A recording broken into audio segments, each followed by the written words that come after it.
आज जो अपना टॉपिक है कोलकाता हाई कोर्ट का एक फेमस लैंडमार्क जजमेंट है जो भरण पोषण से रिलेटेड है। तो आइए शुरू करते हैं अपना वीडियो। होता क्या है, कोलकाता हाई कोर्ट पत्नी की भरण पोषण याचिका स्थानांतरित करने की पति की याचिका खारिज की।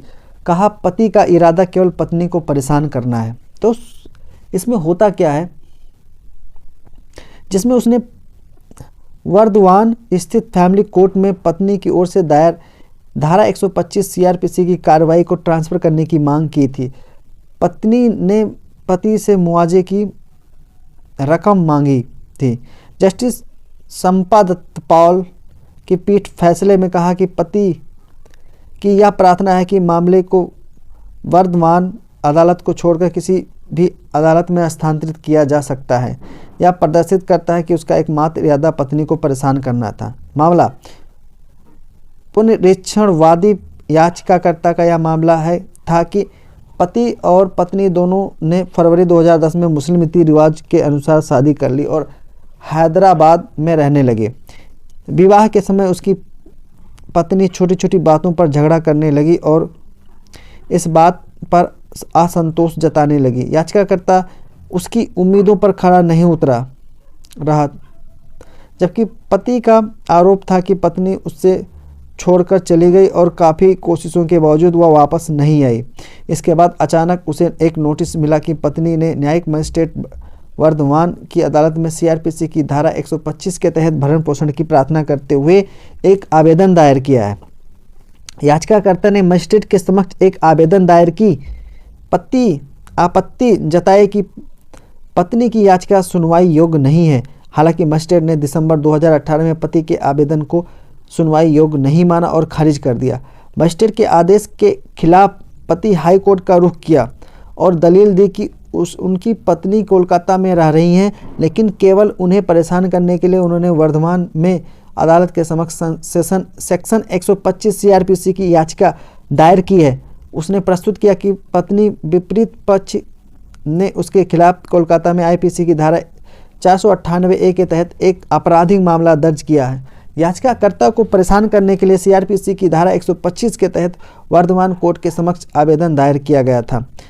इस दलील का विरोध करते हुए पत्नी ने तर्क दिया कि खुद के खिलाफ मानसिक और शारीरिक क्रूरता का मामला दर्ज करने के समय वह कोलकाता में रह रही थी। हालांकि बाद में वह वर्धमान में अपने पैतृक घर वापस चली गई और यह उसके लिए सुविधाजनक है।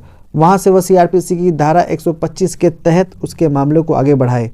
निष्कर्ष, कोर्ट ने शुरुआत में कहा सीआरपीसी की धारा 126 की उपधारा 1 के खंड बी और सी के अनुसार पत्नी बच्चे धारा 125 सीआरपीसी भरण पोषण की कार्रवाई उसी स्थान पर शुरू कर सकते हैं जहां वह निवास करते हैं।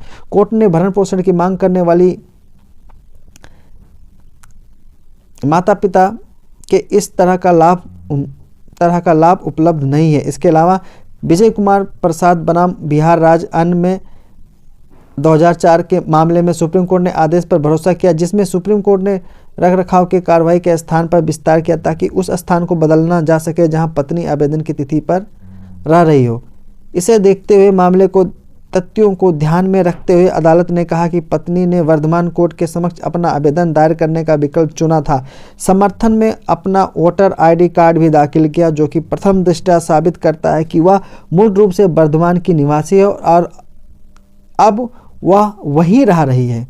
उसके लिए यह सुविधाजनक है कि वह उस स्थान पर मामले को आगे बढ़ाए जहां पर वो वर्तमान में रह रही है।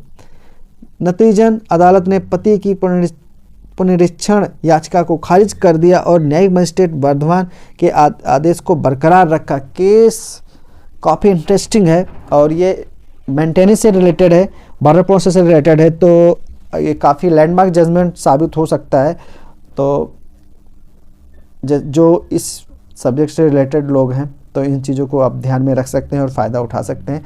तो फिर मैं मिलूँगा मैं एक नई वीडियो के साथ। अपना ख्याल रखिए, अपना और अपनों का अच्छे से ख्याल रखिए। मेरी वीडियो ऐसे आती रहेंगी और आप लोगों से रिक्वेस्ट है कि आप लोग प्लीज़ सब्सक्राइब करिए और वीडियो को लाइक भी कीजिए। अगर किसी और के काम आ सकता है तो शेयर भी कीजिए। मैं फिर मिलूँगा। और हाँ, अगर आपका कोई लीगल क्वेश्चन है, कोई सवाल है जहाँ पे आप फंसे हुए हैं, कोई समस्या है, तो आप मुझे कमेंट बॉक्स में कमेंट कर सकते हैं। अगर आप चाहते हैं कि आपका सवाल प्राइवेट रहे तो आप मुझे मेल भी कर सकते हैं। मैं फिर मिलूँगा एक नई वीडियो के साथ, तब तक के लिए जय हिंद।